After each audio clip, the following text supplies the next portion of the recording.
мы с вами определились, или во всяком случае я попытался вас убедить в том, что культура есть результат человеческой деятельности, и само развитие понятия культура лишний раз подтверждает верность такой точки зрения.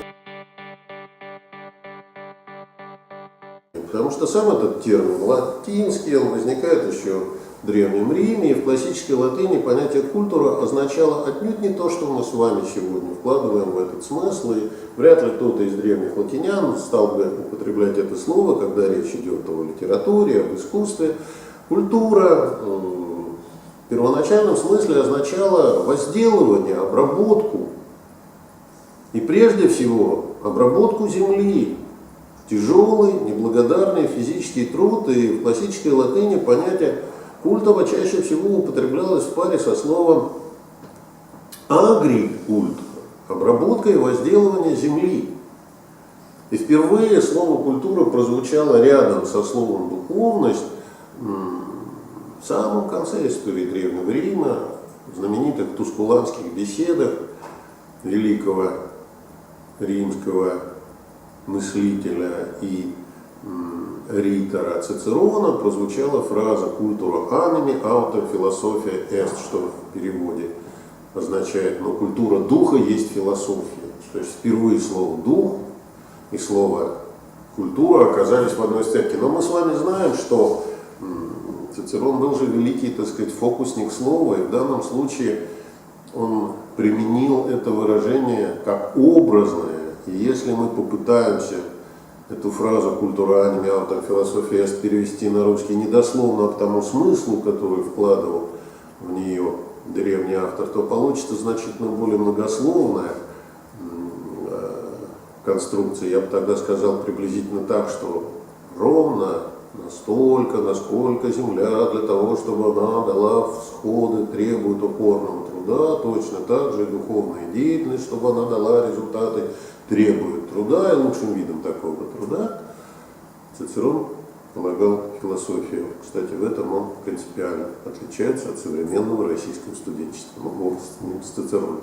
Так вот, если мы будем исходить из развития самого понятия, то, в общем, в европейские языки понятие культура как синоним образованности, воспитанности, ну вот всего того, о чем мы говорили в самом начале нашего разговора, такого обиходного представления о культуре, появляется сравнительно недавно. Это 18 век, это немецкое возрождение, прежде всего благодаря Пуффендорфу и Гердеру вводятся эти понятия в европейские языки, но при всем при том, я полагаю, что когда мы говорим о культуре как мире неприродном, мы подходим к еще одному очень важному вопросу, над которым человечество задумывалось ровным счетом столько, сколько оно существует, это к вопросу сущности человечества. Человек является единственным живущим на планете, пребывающим как бы в двух мирах одновременно. С одной стороны, человек – это материальное тело, которое подвержено всем законам естества, которое в один момент времени может находиться только в одной точке пространства, который не способен вернуться во вчера.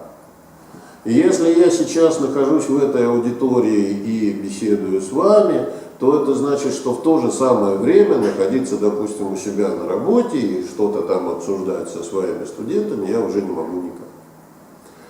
В этом мире человек живет жизнь короткую, ну что там, 70-80 лет, разве это время? Живет жизнь, в общем-то, трудную, это только в детстве кажется, что человек создан для счастья, как птица для полета, как писал известный классик. А на самом деле, чем дольше живешь, тем больше понимаешь, что в этой жизни синяков и шишек куда больше, чем пирогов и пышек. И вообще великий Блес Паскаль был абсолютно прав, когда называл человека мыслящим тростником, ведь жизнь, в принципе, каждого из нас столь же неустойчива, как жизнь тростиночки при дороге. Но это только с одной стороны. С другой стороны, возвращаемся к разговору о библиотеке. Стоит мне подойти к книжной полке, взять том Аристотеля и начать его читать. И я воспринимаю мысли, взгляды мыслителя, который находится за 2000 лет и 2 с лишним тысячи километров от меня. Я вступаю с ним в общение, отменяя необратимость времени и несмешение пространства. И я действительно, неважно, это будет Аристотель, или это будет, я не знаю, Гегель, или это будет Боккаччо, кто бы он ни был. Я вступаю в общение с автором, потому что я не просто, как магнитофон, механически записываю надиктованный на меня текст. Я же оцениваю то, что я прочитал. И с чем-то я соглашаюсь, с чем-то я не соглашаюсь.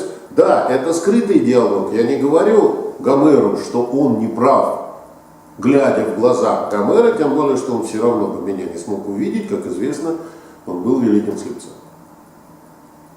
Но я не могу воспринимать его тексты так, как его воспринимали древние греки. Хотя бы потому, что в последней сцене, где главный гомеровский герой возвращается в родную Итаку и узнает о том, что во дворе его супруги женихи, она не дала им никакого повода.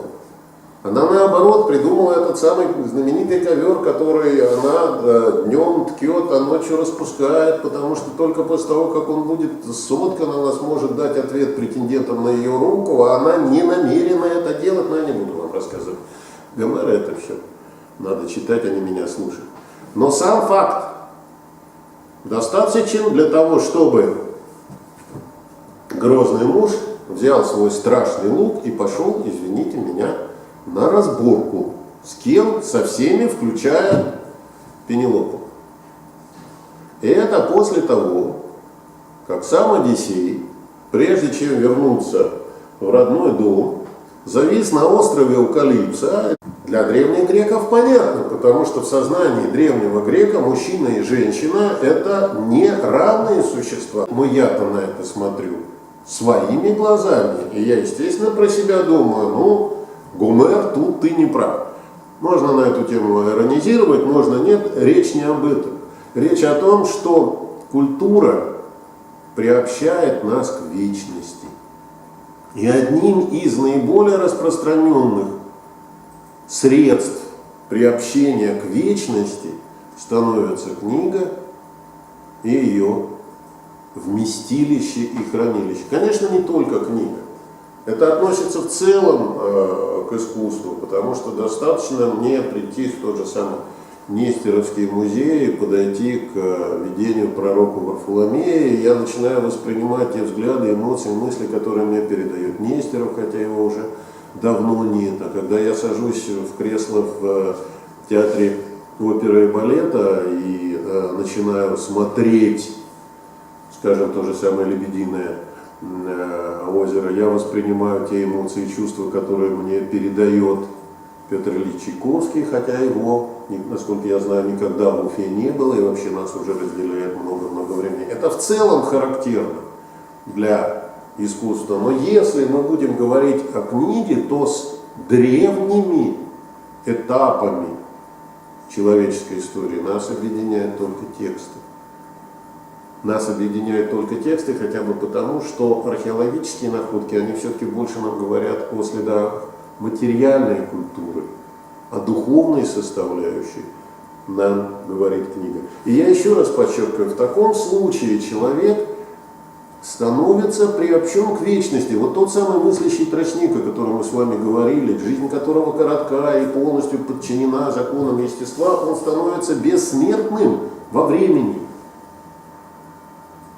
Вот это тот эффект, который верующие люди называют религиозной вечностью, миром божественным. Ибо только в мире божественного нет границ пространства и времени. И, на мой взгляд, да простят меня верующие люди, на мой взгляд, глубинная гносеологическая причина зарождения религии как раз в том и состоит, что вот это вот свою раздвоенность и приобщение к двум мирам, миру материальному, где он сиюминутен и конечен, и миру вечному, человек эмоционально осмыслил, почувствовал во всяком случае давно и назвал это миром религии. Для меня это мир культуры. Я, к счастью или к несчастью, остаюсь на позициях атеизма, да простит меня мой верующий слушатель. Ну и соответствующим образом тогда, конечно, когда мы говорим о библиотеке, мы говорим о колоссальном аппарате машины времени. Это та машина времени, которая переносит нас через года, через века. И уже не принципиально, будет ли эта книга традиционная бумажная, или будет эта книга электронная, будет она представлена у меня на гаджете, или будет она у меня в руках. Хотя, конечно, для людей моего поколения книга в руках, книга, которая еще пахнет типографией, или книга, которая для того, чтобы оказалась у тебя в руках, требует, чтобы ты сначала одел белые перчатки, потому что это не просто книга, а книга, требующая особого к себе отношения, будет значимо больше, чем самый современный гаджет. Благодарю за внимание.